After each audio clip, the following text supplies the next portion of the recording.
Hey guys, welcome back to Home Built, and today I think it's time to give my slightly neglected daily driver S5 a little bit of love.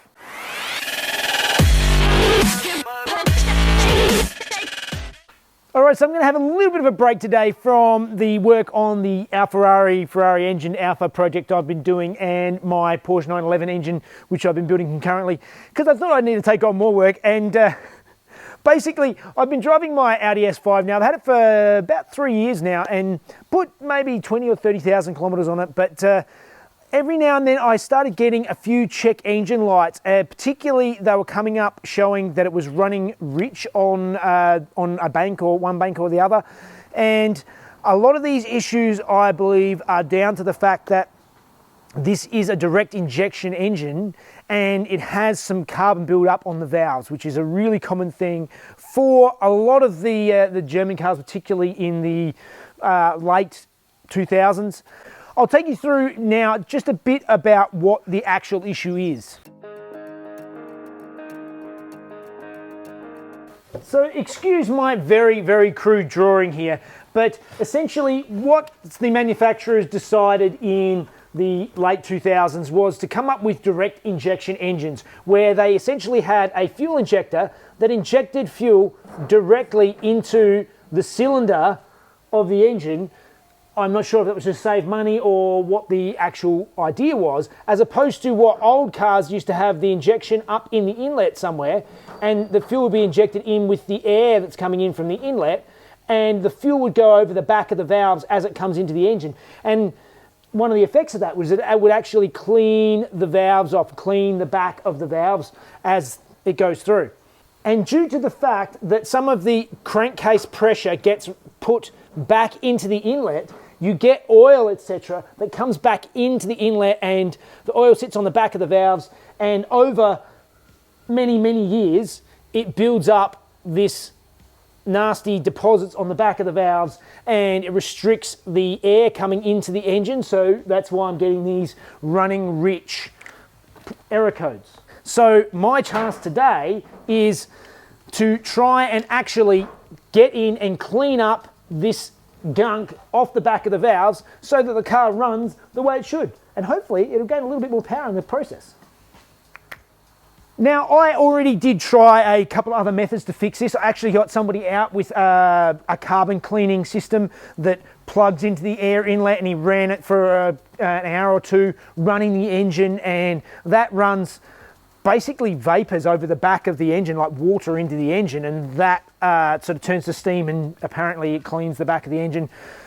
Whatever the magical thing that he did, it sort of helped a bit, and it did make a bit of an improvement, but it didn't get rid of all of my issues. I do get issues with running rough after it's been idling for a while.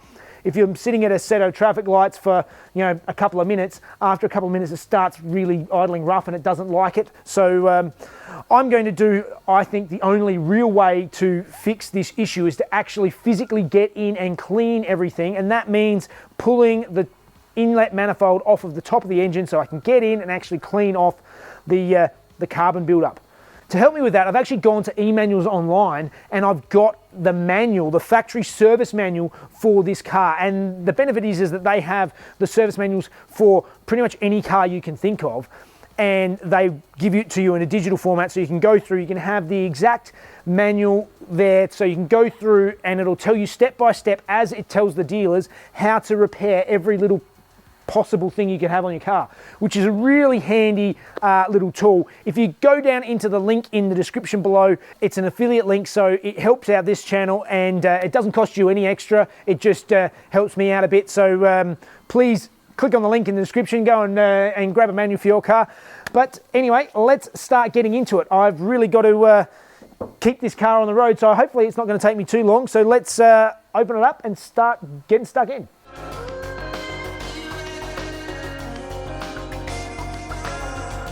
Alright, so I've disconnected the battery in the boot. I've popped this cover off, which just lifts off, unclips, and I'm undoing now all of the stainless fuel lines just around here.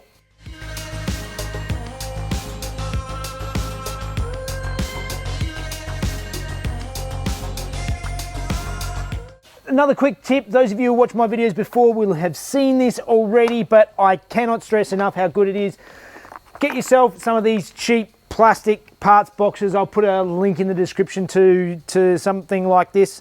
And as you go along, when you're taking parts off of any car, basically use these instead of bags, instead of anything else, because you go through, you put the first box you take out in the first box, and then you write on the top with a texter what they're for. Go through and write on each one as you take them off in order, so when you go back to put it all back together again, you just put it all back together in reverse order. Everything's there, everything's located. The best tip I can give you for pulling these things apart. Let's keep going. All right, so you have to continue on. I removed the air inlet with the mass airflow sensor and also the throttle body. Got them out of the way. Let's keep breaking it all down so we can get this manifold off.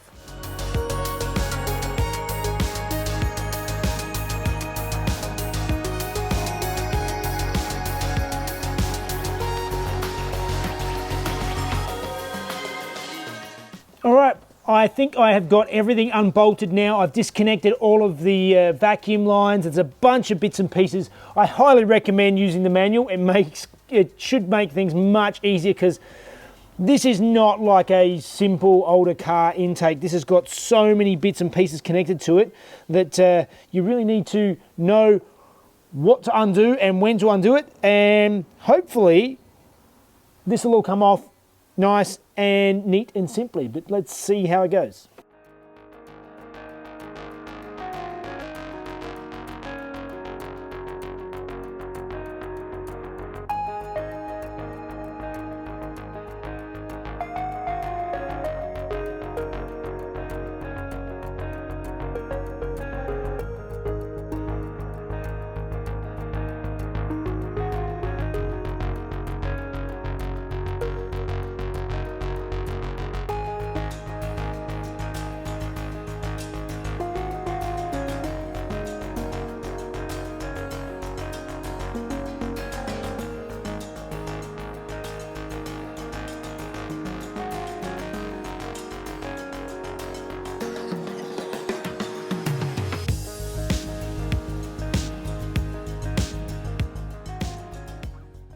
That was an absolute pig of a job.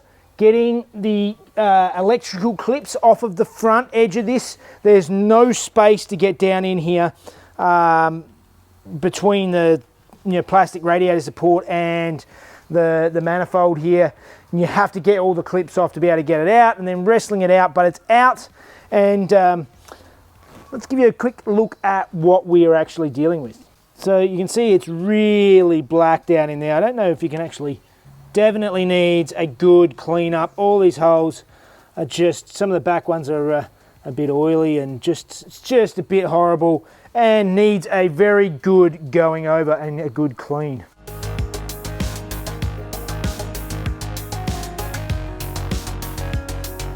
All right, so I got the car up. I've pulled under trays off, trying to look and see how I can get into the crank pulley in here so that I can actually turn the car over manually. The car is a manual, which is a good thing, so it's out of gear, so I will be able to physically turn it over. With the automatics, I think it's a lot harder, particularly the electronic ones. I'm not sure how you're going to do that, but at least with this car, you can turn it over manually. The issue is that there is zero space down here to get to the pulley. You can't get anything on there. But I've come up with an ingenious plan, and I'm going to see if I can make up a tool to be able to actually turn this over without actually having to pull the whole front end of this car off, because I really don't want to do that. This is enough work to get it to this stage. This should be enough. I'll start making something up, see if it works, and I'll show you exactly what I've done.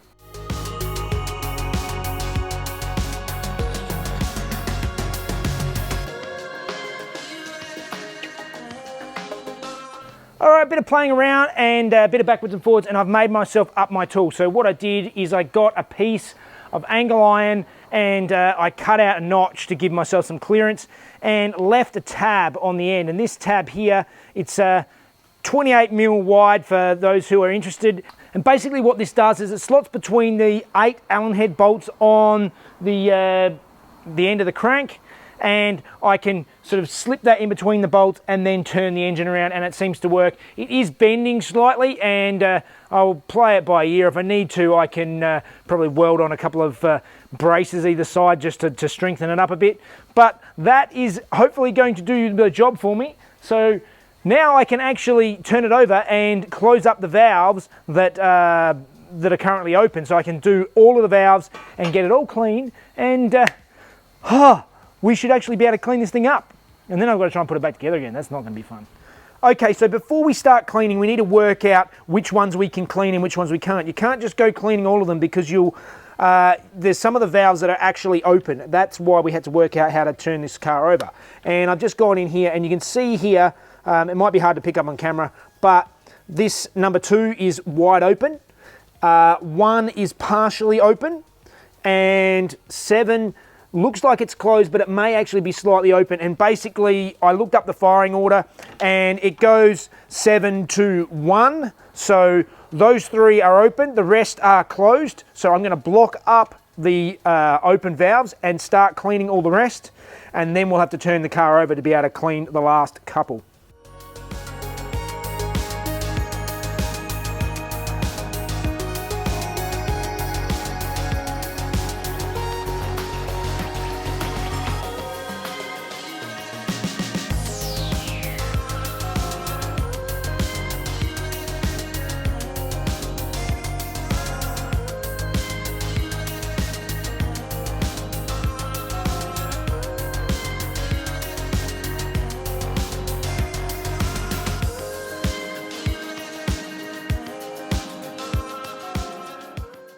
Well, that was really messy, but basically these are looking much, much cleaner.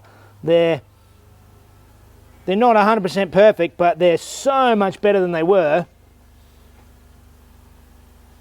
So to clean them all up, I'm just covered in my face, but basically I just went down to Super Cheap. I got some throttle body carby cleaner and a bunch of these little picks, and just sprayed a bit of that in there.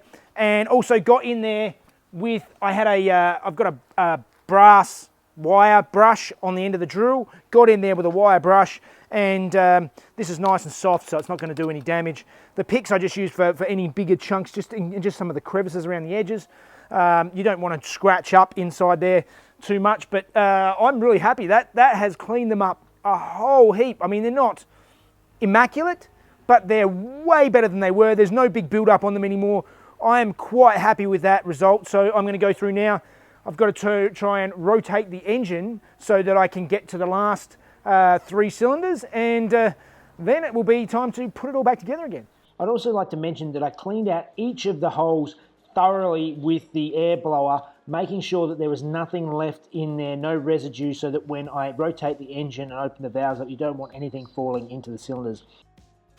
Okay, so the tool worked properly and did what it was supposed to do. I've now gone through and rotated the engine enough so that the valves that I haven't done, 1, 2, and 7, they are now definitely closed, because now I've got 5,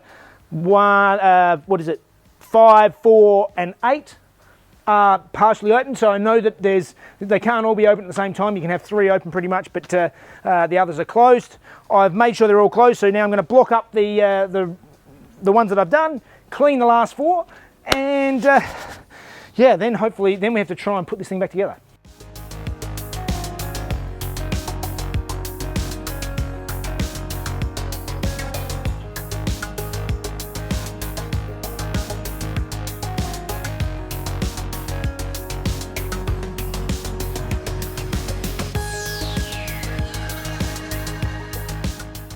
Alright, it is all cleaned up, it's all ready to go. I gave the manifold itself a bit of a clean out as well, because there was a bit of carbon build up inside that, so I've given it a bit of a service clean. These are looking a lot better. I am reusing the gaskets, which is probably not a great idea, but they appear to be in reasonable condition, and I haven't ordered new ones, so they're going back in, and if there's an issue then I'm going to have to pull it apart again. Anyway, getting stuck back in now, so now it's time to put it back together and see if it actually goes back the way it's supposed to.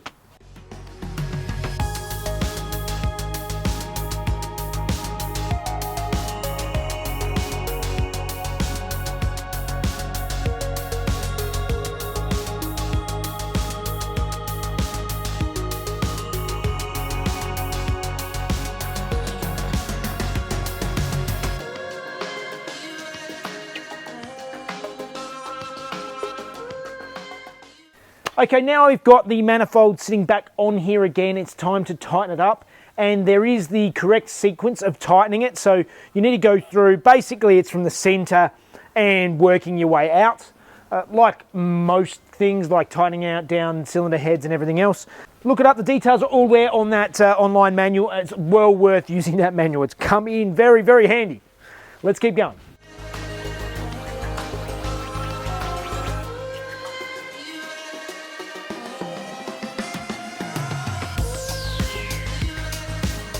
So to just make this job that little bit more frustrating, there's a water line that goes to the base of the throttle body. There's a big plastic piece here, and it has water that goes through the throttle body, which I believe is basically for in climates where it snows and it gets really cold, you can get it all, it will freeze up the throttle body, and this helps prevent that and get some water flow through there so it doesn't freeze up. We don't get that cold here, and I broke the little plastic fitting that it goes onto. So thankfully, I've done a little bit of research, and they actually do a performance upgrade, a bypass kit for this unit, which basically stops heating up the throttle body, so you get less hot air going into the engine on cars where you don't need it in cooler climates. So I'm going to do that, and basically, from what I've seen, what the kit is, I just raced down to Super Cheap and got a brass double-ended fitting, and I'm just going to disconnect the hose from the top and join it up to the one at the bottom and bypass it completely, and fingers crossed we can still keep going and get this car starting again.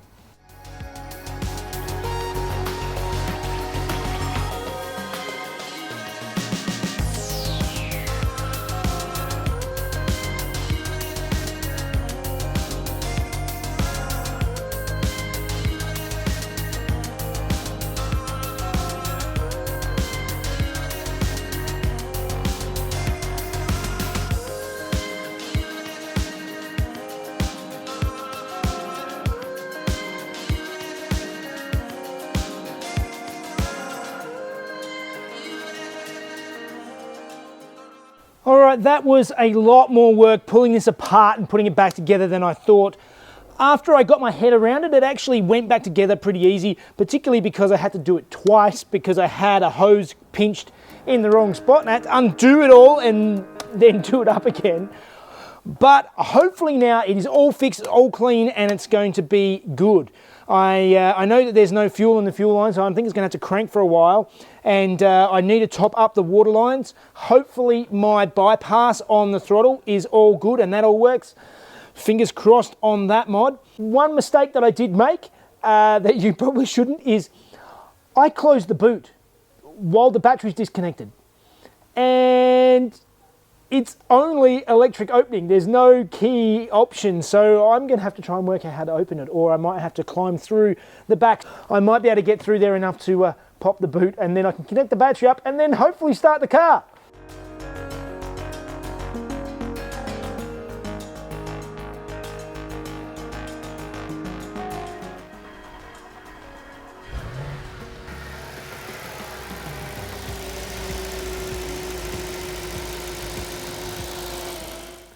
And that's it. I've got the car. It's all back together. It all seems to be running well.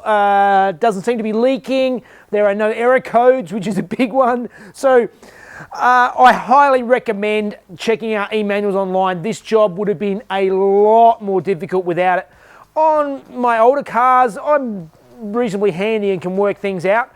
This, I probably could have worked out how to get it off, but the manual saves you so much time, particularly when there are so many bits and pieces. If you haven't worked on a car like this before, there are so many little connections and fittings that you need to disconnect, and you can't really see until you get there, and you just be wrestling for ages or disconnecting way more than you need to. Either way, I think it's well worthwhile. So as I said, there's a link in the description. Follow that. It helps us out as well. All right, that is it for another video. I'm going to be back on the Ferrari and the 911 engine builds, back to my my regular stuff. I have now realised that the Ferrari engine bay is not going to be that tight. And when you compare it to something like this, that's going to be a dream. All right, guys. As always, if you want to see the videos a day early, help us out. Follow us on Patreon, links in the description, and you can follow us on Facebook and Instagram to get some tips ahead of time. All right, guys. See you later.